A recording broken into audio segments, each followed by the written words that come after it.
Hey guys, welcome back to YouTube channel. I am Om Prakash Saini और आज हम जो अनाउंस करने जा रहे हैं वो हमारा व्हाट्सएप नंबर है, जिसके माध्यम से हम आप तक विभिन्न प्रकार के आपकी आवश्यकता के अनुसार नोट्स उपलब्ध करवाएंगे। आपको अपना सब्जेक्ट और क्लास लिखकर हमें व्हाट्सएप करना है। आपको तुरंत आपके सब्जेक्ट के और आपकी क्लास के पूरे नोट्स जो भी अवेलेबल होंगे वो सेंड कर दिए जाएंगे। हमारे जो व्हाट्सएप नंबर रहेंगे वो हैं 86 96 60 85 41। आप इस नंबर पर हमें व्हाट्सएप कर सकते हैं।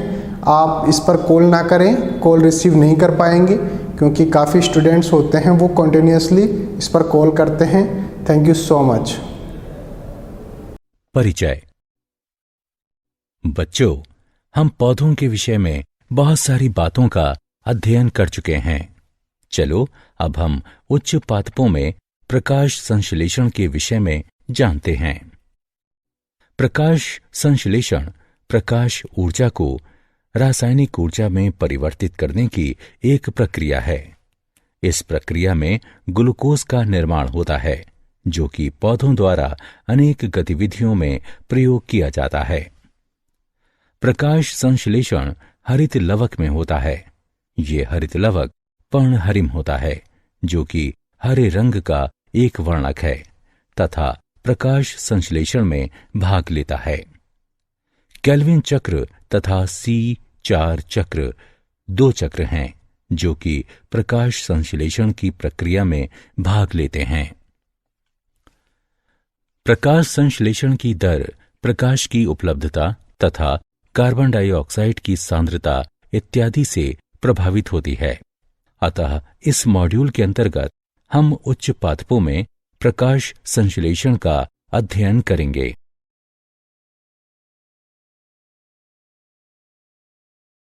उद्देश्य।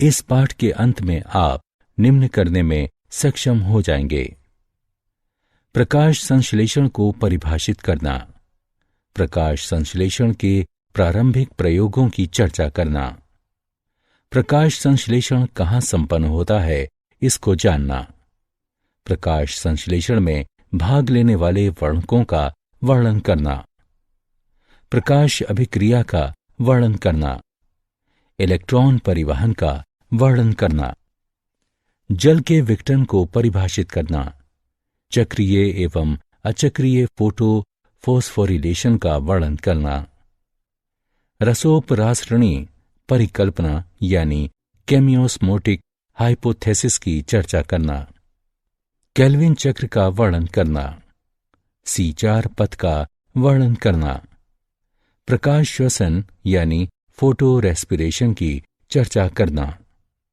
प्रकाश संश्लेषण को प्रभावित करने वाले कारकों का वर्णन करना।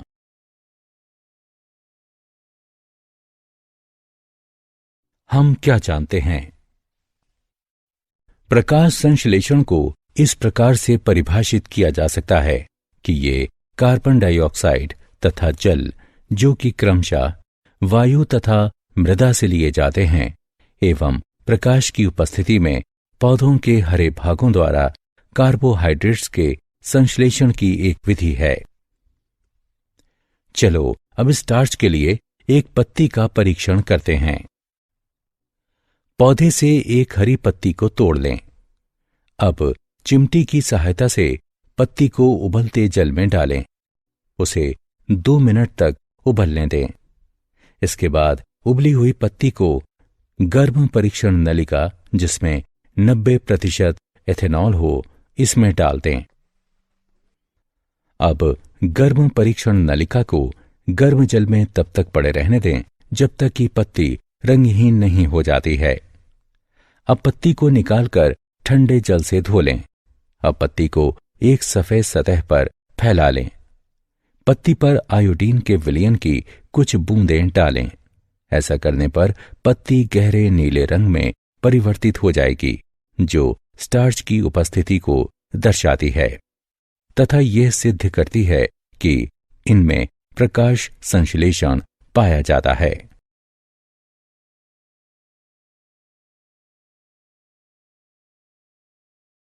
प्रारंभिक प्रयोग। प्रीस्ले प्रयोग। सबसे पहले उन्होंने एक जलती हुई मोमबत्ती को बंद बेल जार में रखा तथा देखा कि वो मोमबत्ती जल्दी ही बुझ गई। इसके बाद उन्होंने एक चूहे को बेल जार में रखा तथा देखा कि चूहे का भी जल्दी ही दम घुटने लगा। इन अवलोकनों के आधार पर उन्होंने ये निष्कर्ष निकाला कि चाहे जलती मोमबत्ती हो अथवा कोई प्राणी जो वायु में सांस लेते हैं, वे हवा को क्षति पहुंचाते हैं। जब उसने उसी बेल जार में एक पुदीने का पौधा रखा तो उसने पाया कि चूहा जीवित रहा और मोमबत्ती भी सतत जलती रही। इन अवलोकनों के आधार पर उन्होंने ये निष्कर्ष निकाला कि पौधा वायु को पुनः स्थापित करता है, जिसकी मोमबत्ती तथा चूहे द्वारा क्षति की गई थी।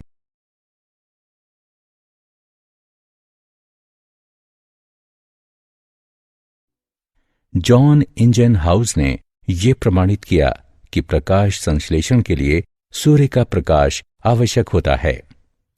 इंजनहाउस ने अपने एक परिष्कृत प्रयोग में एक जलीय पौधे के साथ यह दिखाया कि तेज धूप में पौधे के हरे भाग के आसपास छोटे छोटे बुलबुले बन गए थे, जबकि अंधेरे में रखे गए पौधे के आसपास बुलबुले नहीं बने थे।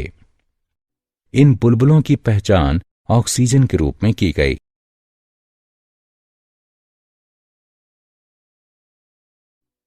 जूलियस वोन सेचस प्रयोग।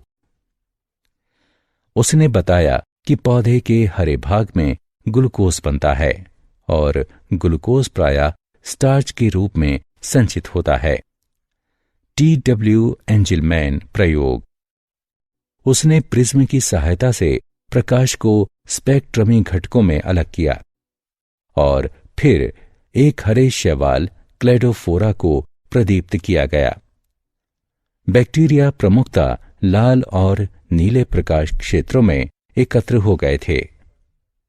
कॉर्नेलियस वैन नील ने बताया कि प्रकाश संश्लेषण एक प्रकाश आधारित प्रतिक्रिया है।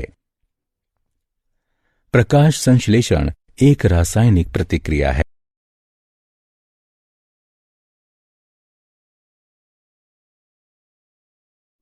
प्रकाश संश्लेषण कहाँ संपन्न होता है?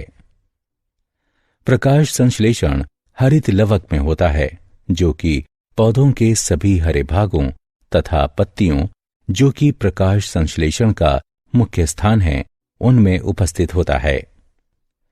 प्रत्येक हरित लवक आवरण से घिरा होता है, जो कि 3 परतों से युक्त होता है। वे इस प्रकार हैं: बाह्य झिल्ली, आंतरिक झिल्ली स्थान और आंतरिक झिल्ली। इसमें पीठिका यानी स्ट्रोमा, थाइलेकॉइड्स, ग्रेनम, पटलिका, लिपिड, ग्लोब्यूल्स, स्टार्च की कणिकाएं और राइबोसोम पाए जाते हैं। प्रकाश संश्लेषण की 2 अवस्थाएं होती हैं: प्रकाश अभिक्रिया और अप्रकाशी अभिक्रिया। हरित लवक प्रकाश संश्लेषण की दोनों अवस्थाओं में सम्मिलित होता है। प्रकाश अभिक्रिया में झिल्ली तंत्र प्रकाश ऊर्जा को ग्रहण करता है तथा एटीपी एवं NADPH का संश्लेषण करता है। अप्रकाशी अभिक्रिया में शर्करा का संश्लेषण होता है। ये अभिक्रिया प्रकाश पर प्रत्यक्ष रूप से निर्भर नहीं होती, लेकिन प्रकाश अभिक्रिया के परिणाम पर निर्भर होती है।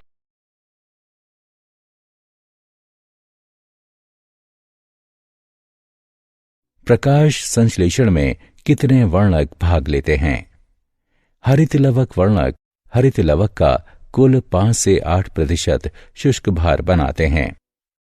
पत्तियों में हम जो हरा रंग देखते हैं वो 4 वर्णकों के कारण होता है। वे हैं chlorophyll A, chlorophyll B, xanthophyll और कार्टिनोइड। क्लोरोफिल ए पादप जगत में पाया जाने वाला एक प्रकाश संश्लेषक वर्णक है। ये नीले हरे रंग का होता है तथा ये चक्रीय एवं अचक्रीय फोटोफोस्फोरिलेशन के दौरान इलेक्ट्रॉनों के उत्सर्जन के लिए उत्तरदायी होने के कारण प्राथमिक संश्लेषक वर्णक कहलाता है। क्लोरोफिल बी पीले हरे रंग का होता है। क्लोरोफिल बी स्वयं द्वारा अवशोषित ऊर्जा को क्लोरोफिल ए को स्थानांतरित करता है। इस प्रकार ये एक सहायक वर्णक कहलाता है।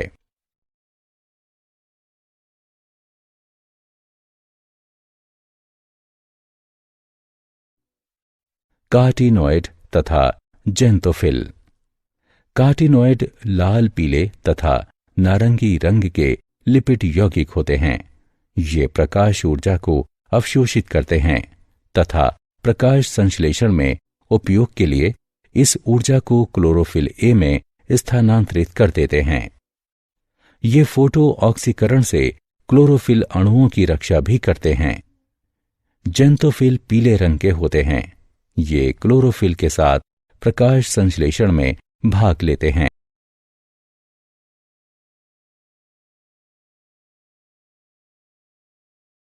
प्रकाश अभिक्रिया क्या है? प्रकाश अभिक्रिया में सौर ऊर्जा क्लोरोफिल द्वारा अवशोषित की जाती है तथा अभिक्रियाओं की एक श्रृंखला में एटीपी और एनएडीपीएच का निर्माण होता है। इस प्रक्रिया में जल का विघटन होता है तथा उपोत्पाद के रूप में ऑक्सीजन का निष्कासन होता है। प्रकाश अवशोषित वर्णक थाइलेकोइड झिल्लियों में स्थित होते हैं। क्लोरोफिल P680 तथा P700 इन झिल्लियों में उपस्थित होते हैं। P680 तथा P700 अणु अभिक्रिया केंद्रों या प्रकाश केंद्रों का निर्माण करते हैं। अभिक्रिया केंद्र वर्णक अणु सैकड़ों प्रकाश आधारित समूह वर्णकों के साथ जुड़ा होता है। सहायक वर्णक तथा अन्य क्लोरोफिल अणु सौर ऊर्जा का संलवन करते हैं तथा इसे अभिक्रिया केंद्र को भेजते हैं। ये लाइट हार्वेस्टिंग या एंटनी अणु कहलाते हैं। वर्णक अणुओं का गुच्छा जो कि अपनी ऊर्जा को P680 को स्थानांतरित करते हैं 680 nm की तरंग दैर्ध्य पर या इससे नीचे अवशोषित करते हैं। P680 के साथ मिलकर ये फोटोसिस्टम प्रथम या फोटोसिस्टम द्वितीय का निर्माण करते हैं।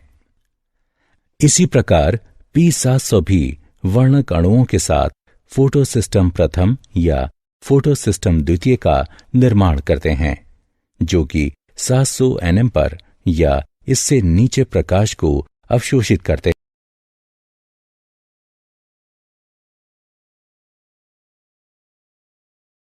इलेक्ट्रॉन परिवहन।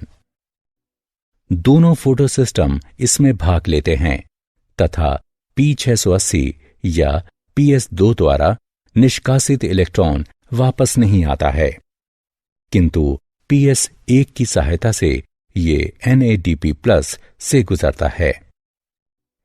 PS1 का अभिक्रिया केंद्र के इलेक्ट्रॉन भी लाल प्रकाश की 700 nm तरंग दैर्ध्य को अवशोषित करके उत्तेजित होता है और ये अन्य ग्राही अणु में जिसका अपचयोपचय यानी रिडॉक्स विभव अधिक हो स्थानांतरित होता है। ये इलेक्ट्रॉन्स पुनः अधोगामी गति करते हैं, परंतु इस बार वे ऊर्जा से प्रचुर NADP अणु की ओर जाते हैं। ये इलेक्ट्रॉन्स NADP को अपचयित कर NADPH+ और H+ को बनाते हैं। इलेक्ट्रॉन के स्थानांतरण की ये सारी योजना PS2 से शुरू होकर शिखरो परिग्राही की ओर इलेक्ट्रॉन परिवहन श्रृंखला से होते हुए PS1 तक इलेक्ट्रॉन की उत्तेजना, अन्य ग्राही में स्थानांतरण और अंत में अधोगामी होकर NADP+ को अपचयित कर NADPH+ H+ के बनने तक होती है। ये सारी योजना Z के आकार की होती है, इसलिए इसे Z स्कीम कहते हैं।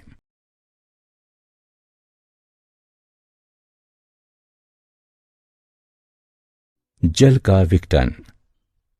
ये प्रदीप्त हरित लवक में H2O का हाइड्रोजन तथा ऑक्सीजन में विखंडन होता है। प्रोटीन का एक छोटा कॉम्प्लेक्स फोटोसिस्टम 2 से जुड़ा होता है। ये ऑक्सीजन निर्माण कॉम्प्लेक्स कहलाता है। ऑक्सीजन निर्माण कॉम्प्लेक्स केंद्र जल यानी H2O, ऑक्सीजन, H+ तथा इलेक्ट्रॉन में ऑक्सीकृत हो जाता है। इस प्रक्रिया के दौरान Cl-, Ca2+ तथा Mn2+ की आवश्यकता होती है।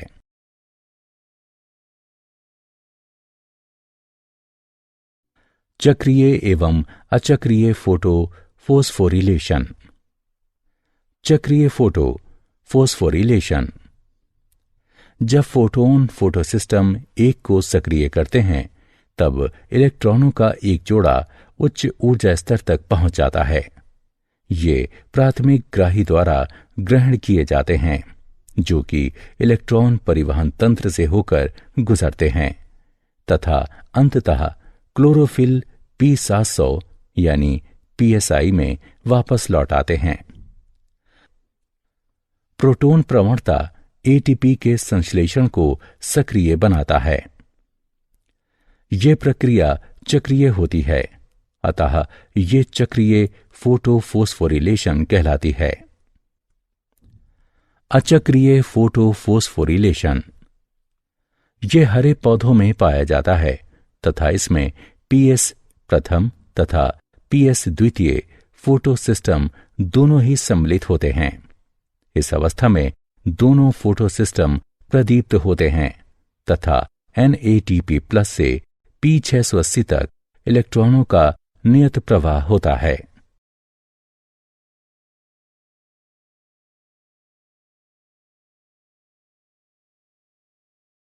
रसोपरासरणी परिकल्पना, केमियोस्मोटिक हाइपोथेसिस।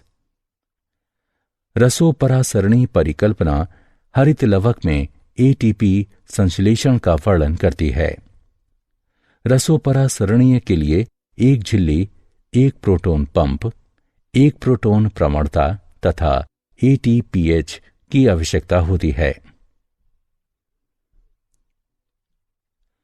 थाइलेकोइड झिल्ली में प्रोटॉन झिल्ली के अंदर, जो कि अवकाशिका यानी ल्यूमेन में स्थित होती है, उसकी तरफ संग्रहित हो जाते हैं। प्रोटॉन प्रवणता निम्नलिखित कारणों के कारण विकसित होती है। जल विघटन अभिक्रिया झिल्ली की आंतरिक सतह में होती है, इसलिए इस अभिक्रिया में निर्मित हाइड्रोजन आयन अवकाशिका यानी ल्यूमेन में संचित हो जाते हैं। फोटोफोस्फोरिलेशन के दौरान जब इलेक्ट्रॉन वाहक अणु स्वयं के इलेक्ट्रॉनों को झिल्ली की अंतरा सतह में स्थित इलेक्ट्रॉन वाहक को भेजता है, तब प्रोटॉन झिल्ली की अंतरा सतह यानी अवकाशिका में मुक्त होते हैं। NADP रिडक्टेस एंजाइम झिल्ली के स्ट्रोमा की ओर होता है। PS1 के इलेक्ट्रॉन ग्राही से आने वाले इलेक्ट्रॉन्स के साथ साथ प्रोटॉन NADP को NADPH+ में अपचयित करने के लिए आवश्यक होता है। ये प्रोटॉन पीटिका स्ट्रोमा से ही आते हैं। परिणाम स्वरूप स्ट्रोमा में उपस्थित प्रोटॉनों की संख्या घट जाती है तथा अवकाशिका में उपस्थित प्रोटॉनों की संख्या बढ़ जाती है। इसलिए थाइलेकोइड झिल्ली के आर पार एक प्रोटॉन प्रवणता स्थापित हो जाती है। प्रोटॉन प्रवणता के टूटने पर ऊर्जा मुक्त होती है। ये प्रवणता इसलिए भंग होती है क्योंकि H+ झिल्लिका में मौजूद ATPH के पारगमन वाहिका F0 के माध्यम से पीटिका यानी स्ट्रोमा में गतिशील होता है। ATPH इस एंजाइम के 2 भाग हैं, F0 और F1। ATPH के कण F1 में संरूपण परिवर्तन आता है, जिससे कि एंजाइम ऊर्जा से प्रचुर ATP अणुओं का संश्लेषण कर सकता है।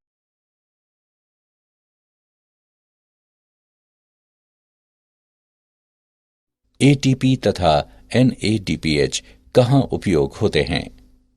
ATP तथा NADPH प्रकाशीय अभिक्रिया में निर्मित होते हैं तथा ये भोजन के संश्लेषण की प्रक्रिया को संचालित करते हैं। ये प्रकाश संश्लेषण का जैव संश्लेषण चरण कहलाता है। मेल्विन केल्विन ने पता लगाया कि कार्बन डाइऑक्साइड के फिक्सेशन का पहला उत्पाद एक 3 कार्बन वाला कार्बनिक अम्ल था। इस पहले उत्पाद का नाम 3 फॉस्फोग्लिसरिक अम्ल या पीजे है। कुछ पौधों में कार्बन डाइऑक्साइड के फिक्सेशन के पश्चात प्रथम उत्पाद के रूप में एक अम्ल ऑक्सैलो एसिटिक अम्ल अथवा OAA पाया जाता है। CO2 के प्राथमिक ग्राही अणु एक 5 कार्बन वाला कीटो शुगर यानी शर्करा था। ये रिब्यूलोज 1 से 5 बिसफोस्फेट यानी RUBP था।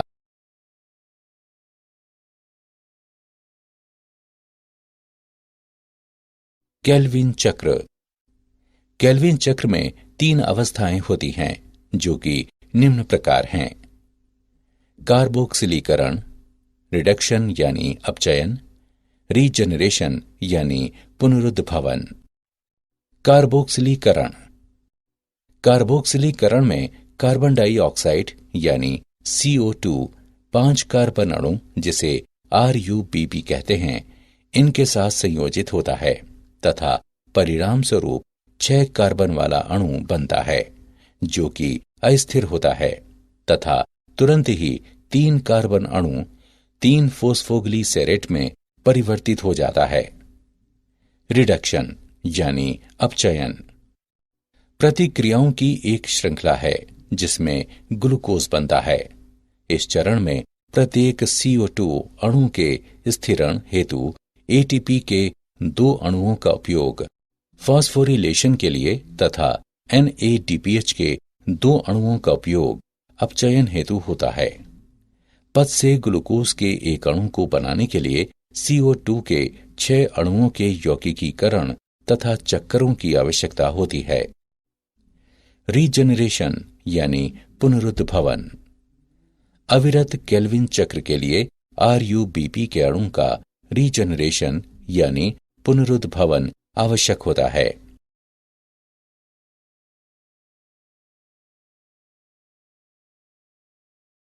C4 पथ पौधे जो कि शुष्क उष्ण कटिबंधीय क्षेत्र में पाए जाते हैं उनमें C4 पथ होता है। C4 पौधे C3 पौधों की तुलना में दिन का ताप, तेज धूप, सूखा तथा नाइट्रोजन की कमी आदि स्थितियों में बेहतर अनुकूलित होते हैं। C4 पौधों की विशेष प्रकार की शारीरिकी होती है जिसे क्रेंजी शारीरिकी कहते हैं। C4 पौधों के संवहन बंडल यानी पूलाच्छद यानी बंडल शीत कोशिकाओं द्वारा चारों ओर से घिरे होते हैं। मक्का, गन्ना, अमरत, ज्वार आदि C4 पौधों के उदाहरण।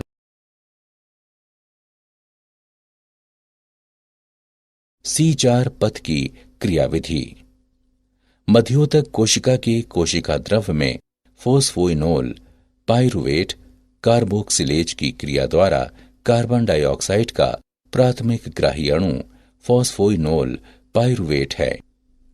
ये 4 कार्बन वाला यौगिक ऑक्सैलो एसीटेट का निर्माण करता है तथा ये एक अन्य 4 कार्बन वाले यौगिक जिसे मैलेट कहते हैं उसमें परिवर्तित हो जाता है तथा NADPH का निर्माण करता है।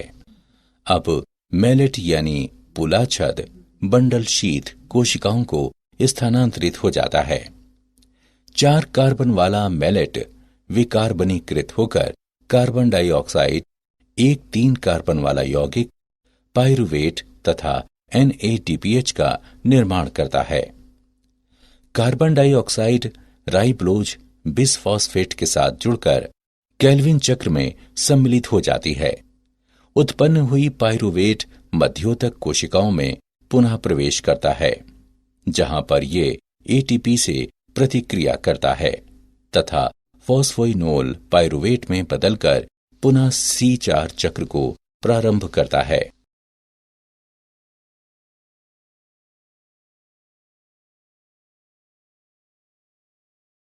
प्रकाश श्वसन यानी फोटो रेस्पिरेशन। प्रकाश श्वसन यानी फोटो रेस्पिरेशन वह प्रक्रिया है जिसमें कि प्रकाश संश्लेषण के दौरान सूर्य के प्रकाश की उपस्थिति में पौधे ऑक्सीजन का उपभोग करते हैं तथा कार्बन डाइऑक्साइड मुक्त करते हैं, जिसके परिणाम स्वरूप प्रकाश संश्लेषित उत्पाद में कमी आती है तथा एटीपी का निर्माण नहीं होता है। C3 पौधों में रूबिस्को एंजाइम में ऑक्सीजन की तुलना में कार्बन डाइऑक्साइड के लिए अधिक बंधुता पाई जाती है तथा ये सापेक्ष सांद्रता पर आधारित होती है। गर्म शुष्क दिनों के दौरान पौधे वाष्पोत्सर्जन द्वारा जल की कमी से बचने के लिए अपने स्टोमेटा को बंद कर लेते हैं, जिसके कारण कार्बन डाइऑक्साइड पत्तियों में प्रवेश नहीं कर पाती है तथा ऑक्सीजन के अणुओं का प्रयोग किया जाता है तथा इससे एक विषैले तत्व फोस्फोग्लाइकोलेट का निर्माण होता है। इस विधि में प्रकाश श्वसन के दौरान किसी भी एटीपी का निर्माण नहीं होता है, जबकि C4 पौधों में प्रकाश श्वसन नहीं होता है। इसका कारण ये है कि इनमें एक ऐसी प्रणाली होती है जो एंजाइम स्थल पर कार्बन डाइऑक्साइड की सांद्रता को बढ़ा देती है। ऐसा तब होता है जब कार्बन डाइऑक्साइड पोलाच्छद यानी बंडल शीत कोशिकाओं में मुक्त होती है।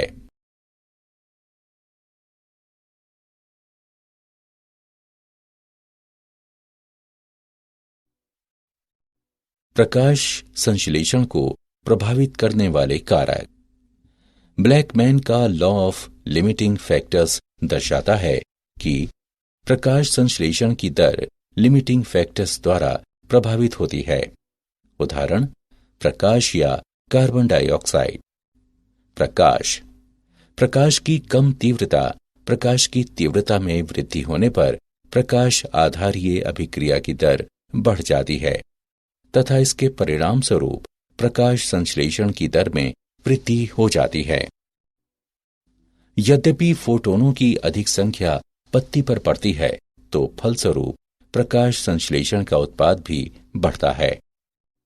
प्रकाश की तीव्रता उच्च होने पर प्रकाश संश्लेषण की दर सीमित हो जाती है तथा ये क्लोरोफिल के अणुओं को क्षति पहुंचा सकती है।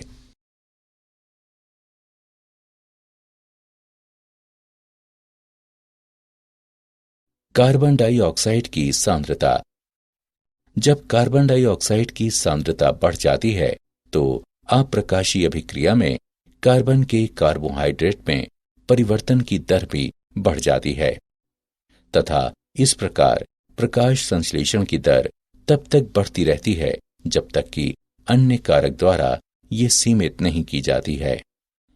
वायुमंडल में कार्बन डाइऑक्साइड की सांद्रता बहुत कम होती है। बढ़ती हुई सांद्रता भी प्रकाश संश्लेषण की दर को बढ़ाती है, लेकिन ये तब स्थापित हो जाती है जब स्थिरीकरण की दर अधिकतम पहुंच जाती है।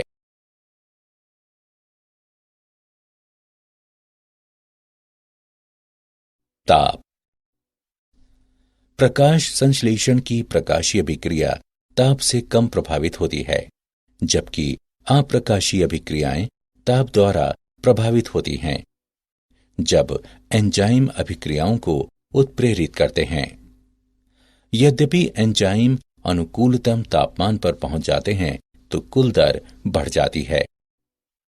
ताप में प्रत्येक 10 डिग्री सेल्सियस की वृद्धि होने पर अभिक्रिया की दर दोगुनी हो जाती है तथा ये अनुकूलतम तापमान पार करने पर जब एंजाइम विघटित हो जाते हैं तो ये घट जाती है।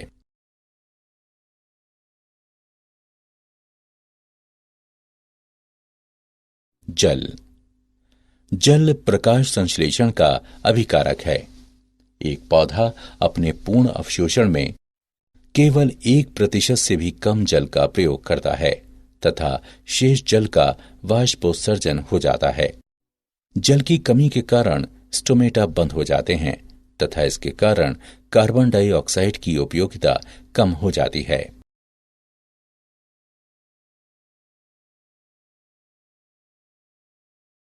क्या आप जानते हैं, फफूंदनाशी प्रकाश संश्लेषण को बढ़ाता है, जिससे संभावित उपज भी बढ़ जाती है।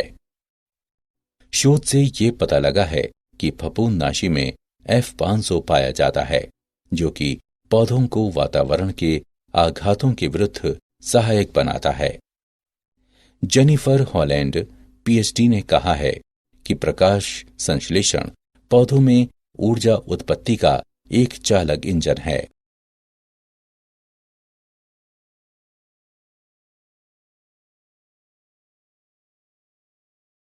सारांश। आइए हमने जो कुछ सीखा है उसे संक्षेप में दोहराएं।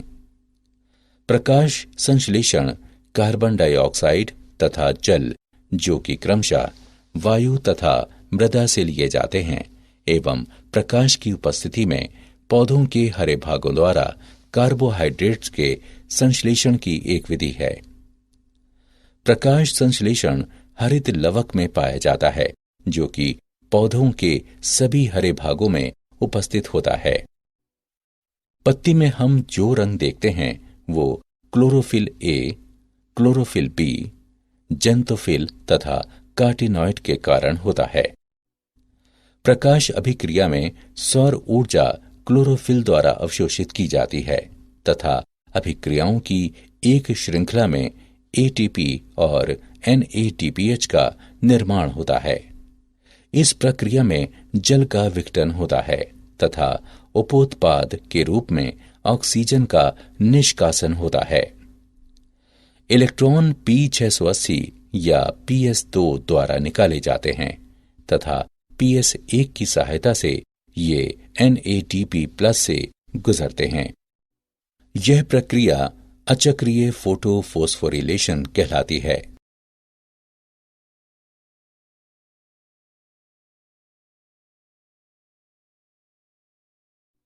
केल्विन चक्र की 3 अवस्थाएं कार्बोक्सिलीकरण, रिडक्शन यानी अपचयन तथा रीजनरेशन यानी पुनरुद्भवन होती हैं। C4 पौधों की विशेष प्रकार की शारीरिकी होती है, जिसे क्रेंजी शारीरिकी कहते हैं तथा कार्बन डाइऑक्साइड का प्राथमिक ग्राही अणु फॉस्फोइनोल पाइरुवेट है। प्रकाश श्वसन यानी फोटो रेस्पिरेशन वह प्रक्रिया है जिसमें प्रकाश संश्लेषण के दौरान सूर्य के प्रकाश की उपस्थिति में पौधे ऑक्सीजन का उपभोग करते हैं तथा कार्बन डाइऑक्साइड मुक्त करते हैं, जिसके परिणाम स्वरूप प्रकाश संश्लेषित उत्पाद में कमी आती है तथा ATP का निर्माण नहीं होता है। प्रकाश कार्बन डाइऑक्साइड की सांद्रता, ताप तथा जल प्रकाश संश्लेषण को प्रभावित करने वाले कारक हैं।